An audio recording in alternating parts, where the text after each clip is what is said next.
Welcome to Plot Twist Radio, the show where creativity, storytelling, and the unpredictable path of the creative life all collide. I'm your host, Erin Egnatz. Hi, Liz. Welcome to Plot Twist Radio. Hi, thanks for having me. Great to have you. Before we get going, can you introduce yourself to the audience? I'm Liz Miele. I'm a stand-up comedian and writer. Very cool. So you've been doing stand-up for a long time, since you were a teenager, right? Yeah, I started when I was 16. Very cool. Looking back, has comedy evolved over that time for you? Because I know, it seems like in recent years, comedy has went through a couple of transitions. I mean, it's interesting. I feel like my goals and how I approach it, maybe not how I approach it, because obviously that changes over time, but like what I wanted comedy to be for me in my aspirations and career looks so different because of the internet and social media, and Hollywood doesn't look the same way it used to. Like it feels, there's like, because you love something and you grew up with something, you have the what you want, but it just doesn't look the same at all. Yeah, I could see that. So what originally got you into comedy? I just loved it.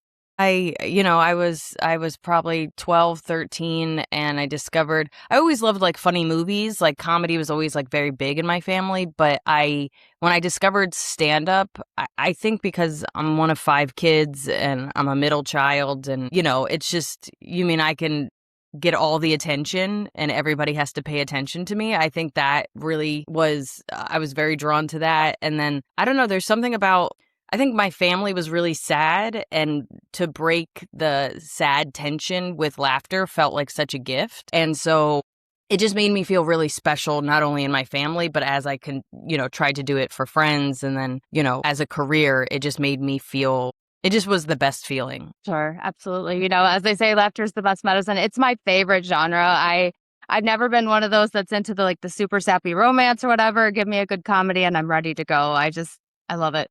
So you grew up in New York, which has produced some legendary comedians. Did growing up there have any effect on the kind of comedic voice that you have? I grew up in Jersey. I moved to New York when I was 18, so I was there for almost 25 years. I mean, I started doing stand-up in New York, so it can get confusing. Like I started taking the train every weekend when I was 16. I mean, I still consider myself a Jersey kid. I still call myself Jersey trash. And I was in New York, like I said, for almost 25 years. I just moved to LA like 6 months ago. And I feel so East Coast and just, I don't know, you start like, they call it the United States of America, but we all know there's, the Midwest and there's the South and there's the East Coast and West Coast. And I do feel like that tri-state area is a vibe. And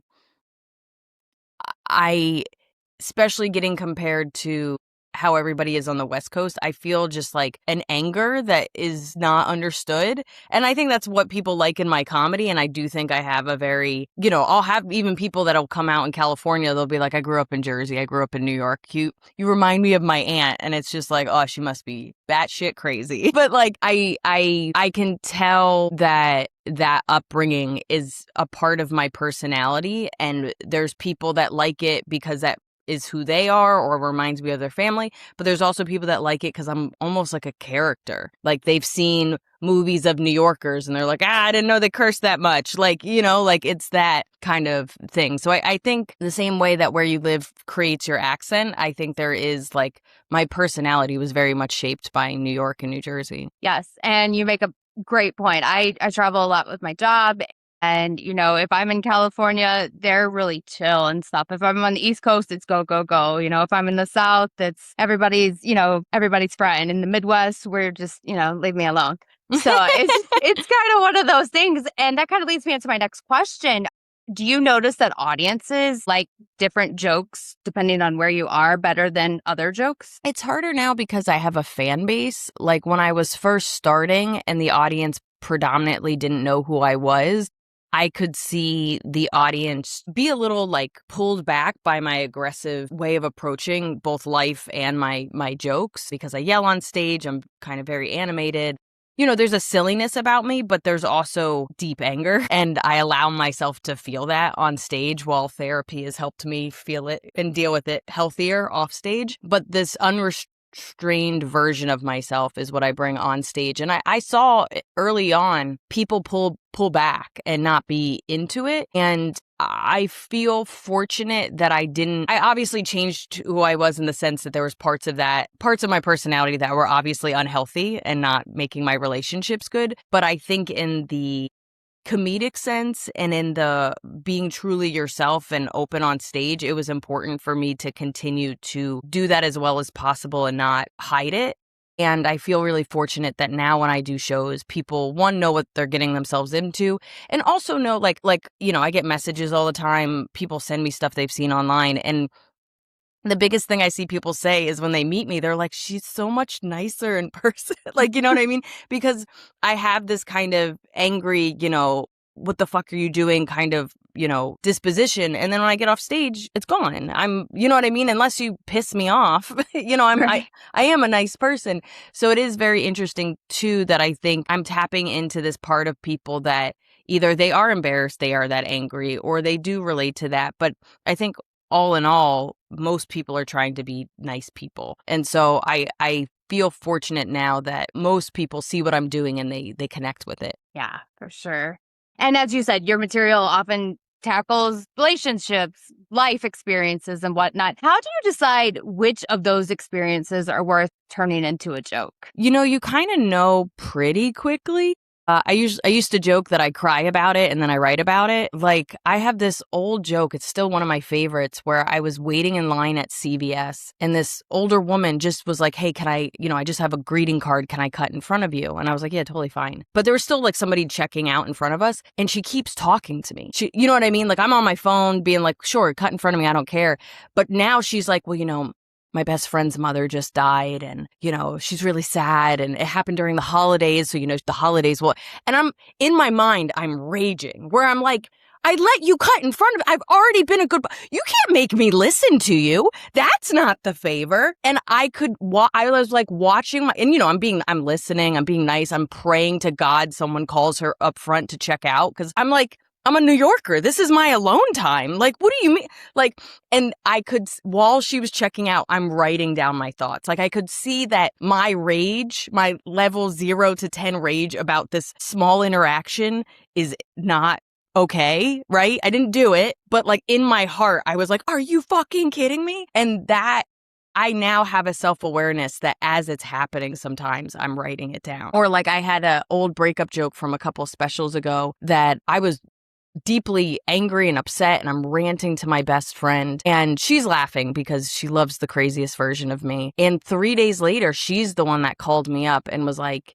there's something there. Like, I told people what you said because I thought it was so, poignant, but also really funny. And she's the one that had to reiterate what I said in like a ranty, sad mess. And that's how I constructed one of these jokes that people called like comedy poetry, because it was such a ranty joke about a boyfriend saying that I didn't try enough to make him happy in our relationship. And I was like, are you crazy? You know what I mean?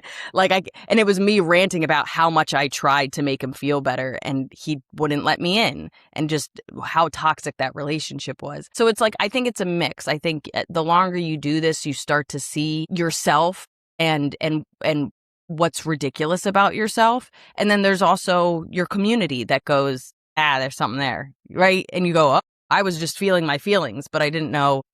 So I think it's 50-50. Gotcha. And I'm glad to see that I'm not the only person that when I do a good deed, it's not, let's have a conversation, because sometimes sometimes I don't want to talk. Yeah, at all. Right. Yeah. Like, leave me alone. Thank you. So I'm glad I'm not the only one there. But so getting back to the jokes, have you ever thrown out a joke, kind of had low expectations for it, and watched it become one of your biggest hits? That's my favorite feeling. Like something that you just, because like a lot of times when I'm trying out new stuff, I might try, it depends. Like if it's a professional show, I might try out 1 or 2 new jokes a set. If it's like kind of a new material, I might do 10, 15 minutes of new stuff and not know how anything's going to go. But you have ones that are like your babies, like the ones that are your favorites and you're excited about. And you'll be shocked that like the one that you had the lowest expectations for, whether because something that you didn't think was a big deal really resonated with people, or like I'll be kind of ranting and feeling it out and not really sure what I'm saying, and I'll tap into something and and like next thing you know, all my focus is on this joke I didn't even think was a big deal. That happens all, it's my favorite feeling. Yeah, it's such a good feeling. It's like, okay, so I must have did better than I thought. Yeah, exactly. Yeah. So I've noticed lately social media and comedy have been like meshing really, really well. That's what I see on all my, and maybe because I'm doing some comedian interviews now, that's my algorithm, but it seems like those are so popular. I mean, you've had several jokes go massively viral online. Do you think that social media has changed the way that we think about comedy? Yeah, I think for better and for worse. I think the good thing is when we thought about comedy even 10, 15 years ago, everybody thought of like the main guys, right? Whoever was big at the time. You think of like the Jim Gaffigans, or you're thinking of the Dane Cooks, or, Amy Schumer. Like there's these people that were in the zeitgeist because they were on TV and they're doing movies or whatever. But like if I said I was a comedian, people almost thought I was an open micer because they didn't really understand that there's touring comedian. There's this middle class of comedy, right? So you're either famous or you're an open micer, but they don't get that every comedy club around the country and the world is filled with people, little gypsies going around telling jokes. And now I think because of social media, they really understand that there's just a sea of people at various levels. And now that TV doesn't really make or break a career like it used to, you can discover somebody and they could blow up just from your support, right? Just from you watching them and you going to see a show, as opposed to it felt like the gatekeepers of the networks were the ones that decided who was going to be big or not big, right? And that's, I think, the positive is that there's so many middle class comedians that are living larger comedy lives and making their own success based on just fans being able to, no middleman, just fans seeing it, liking it, and buying tickets. And I think that's awesome. And I owe my career to that structure because I was never truly beloved by the gatekeepers. I got a little bit of TV, but most of my career took off because fans liked what I did. I think the other side of it is it waters down. This is going to sound really bad. There's some people that are watering down the goodness of comedy and the art form of it because they can make a quick buck and they can manipulate the system and, what have you. So now you have truly great comedians that would have been overlooked. Like that's the best part about it. People that would have never been on TV because they curse too much or they're too weird or, comedy was very much about the male, sense of humor, and it would leave a lot of differently ideated people and minority people not being successful. And that's not true anymore. But then there's just people that aren't good that are able to kind of manipulate the system and be around, and you'll be on shows and you're like, just because this guy has 500,000 followers, I have to be on. He's fucking making fart jokes. Like, what are we doing here? Like, that guy would have never survived because he wasn't doing anything of value. And now, because there's other guys that like fart jokes, here we are. You know what I mean? And now I'm sharing a stage with them. So I think there's a push and pull and a pro and con of all of it. And I go back and to me, it's like a necessary evil. Like there's days where I'm super grateful and there's days where I'm like, I created this monster and it's my fault. Yeah. That's a good answer though, because it really is a double-edged sword. We like it, but it can be a problem. You have so many people that will buy fake views and stuff and really like push them up there, and then everybody's like, okay, well, this is what I'm looking for. So I could see that. That was a good answer for sure. I can really talk this today. Oh, I don't know what's going on. So let's talk about Murder Sheets because I love the title. Where did that come from? I was online dating years ago and I hated it. I hated everything about it. I would online date for a couple of weeks and then I would take it off for a couple of months and then I would go back. And I was talking to this guy. I just moved. It was the first time in my life I was living by myself. I was scared, but I was really excited. And I was in the middle of this move and I guess I decided I was dating. I don't know what I was thinking. And I was talking to, I think he was like an art teacher. Like in my mind, I was like, all right, I'm an artist. He's an art teacher, da da da da. So I was talking to this art teacher, and it was these like, I would like, he wouldn't, it was like the worst conversation I've ever had, right? It was just like he would be like, how was your weekend? And I would tell him about my weekend. And then I would be like, how was your weekend? And he was like, oh, it was really good. I saw my friends. So I'm both a storyteller, a writer, a performer. He asked me about something and how was my day? And my day sucked. It was horrible. I like moved into my place and I have this lamp. It's not in this room, but I have this lamp and my bed has like a little bit of a shelf to it. And I knocked it over while making the bed, shattered this piece of like a Edison light, so it's even thinner glass, and it was it was in my sheets, it was on the floor, it was everywhere. And so I'm like trying to figure out like how do I clean that? I don't even know where my broom is. Like it was such a mess. And I basically told him the story of like I shook it out, da da da, and then I was gonna wash it. But then when I went to go in the wash, it was like I cut myself, and then I was like, oh my God, I fucking made murder sheets. And then I thought that was so funny that I was like, now every time I do the wash, I'm like, murder sheets, murder sheet. Like, so I basically tell this man this epic story of a bad day that I think is funny and interesting or whatever. And he just like wrote back, that sucks. And I was like, I can't do this. But like, I'm not even doing just like, it's a beginning, middle, and end of like online dating, talking to men that don't make an effort, understanding that maybe I talk too much, but also why would I want to be with somebody that doesn't want to hear me talk?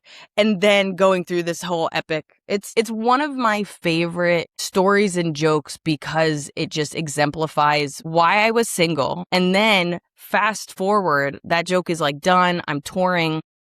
I meet my now boyfriend who I live with, and the first time he saw me do that joke live, he probably laughed the hardest in the audience because I talk about how like I've always been like, that's how I respond to people. And he was like, he's like, I liked it, but it was kind of intense. And it was really refreshing to know that you understood you did answer too thoroughly. So it became like my favorite joke for multiple reasons because it became my boyfriend's favorite joke. I love that. That's a series for that. I mean, I love that there's just like a whole story there. But I also like all the titles of my specials, they come from a joke. They're either because we make a set list. Our set list isn't exactly the title that you would see on an album, like for the track. It's just two words or a couple of words that remind you of that joke, right? So Murder Sheets was, because it was so epic, that was just reminding me of it, but I say it enough in the joke. But to me, it's then, do you have something that I think it's here. But like this ends up being the cover or whatever. So like, can I make it visual? Does it tie in with the rest of the special? Does it have, so even though the image, this is like a skeleton of a cat, like that has its own story and it's the closing bit, it still ties in with Murder Sheets and the darkness of it and stuff. And I think I'm very visual, and I like I don't know if you're like this with like books and stuff. Like I like picking out designs and font and like almost mood board of how people would feel when they picked up an album, right? Yeah, yeah. I think it all comes together because, if you have like a boring display, who's going to want to look at it? I always thought that was just as important. Like you said, with books, it's the cover. With that is the special. Because it's going to draw people in. If you have something boring, people are going to be like, no, I'm not interested. So 100%. that's what when I read about the Murder Sheets, I was like, yeah, I like that. I don't know what that says about me, but but I like it. So you have a book and a podcast and a tour. Can you tell us a little bit about that before I let you go? Yeah, I wrote a book. It ended up being during the pandemic, but that's not, I got the deal before it, and then I had a lot of time to write it. So that was fun. Yeah, I wrote a book called Why Cats Are Assholes. Both my parents are veterinarians. I'm a big cat lady. I have 2 fat cats. And weirdly enough, it was probably the opposite of how most book deals happen. I had a video go viral about my cat Pasta at the time, and it was a scathing review of cats with love, right? Like, it sounds like I'm not on the cat lady side, but I am. And so this editor, he wanted somebody to write a book about cats from a loving perspective, but like honest. And so I was able to like make an outline, pitch all my ideas, and I had a very cushy through line to get that book. And it was fun. I'm glad I had it during that very sad, non-comedic time. So, and then my podcast, I used to have a podcast called Two Non-Doctors, which I also started during the pandemic with my friend Maria Shahada, who's also a brilliant comedian. And then we stopped doing that after about 5 years. And now I have a new podcast called First Draft Feelings, which is actually comedians doing new material and then workshopping it live with the audience. It's really fun. It's a lot of storytelling and being silly, and sometimes it helps you make your jokes better, but mostly it's just people watching the weirdness and silliness of the process. And that I've been doing for 6 months, 8 months. And then my tour, I feel like I'm always touring, but I do a new hour every year. So I filmed a special that hasn't come out yet called This Is Camping. So I have that. I'm still doing a little bit of that hour, but for the most part, this new hour is what I'm touring. And a lot of it's about moving to LA and taking big risks and just the weirdness that my life has been since I moved to LA. Gotcha. And from one cat lady to another, you are on point. Cats can be complete assholes. Mine so are cute. every day. They are. I know. You're like, I have a three-legged cat who's sitting here staring at me right now. He's fat and doesn't do much, but I picked him up this morning. I was like, "You're so adorable," and I got a claw to the face. Yeah. The cats are assholes. Yes. So, where can the audience find you? Everything is at lizmiele.com. That's Miele. Website has all my tour dates, and really any social media, everything is at Liz Miele. Perfect. And I will make sure the link is in the show notes. Thank you so much for joining me. Yeah, thanks for having me.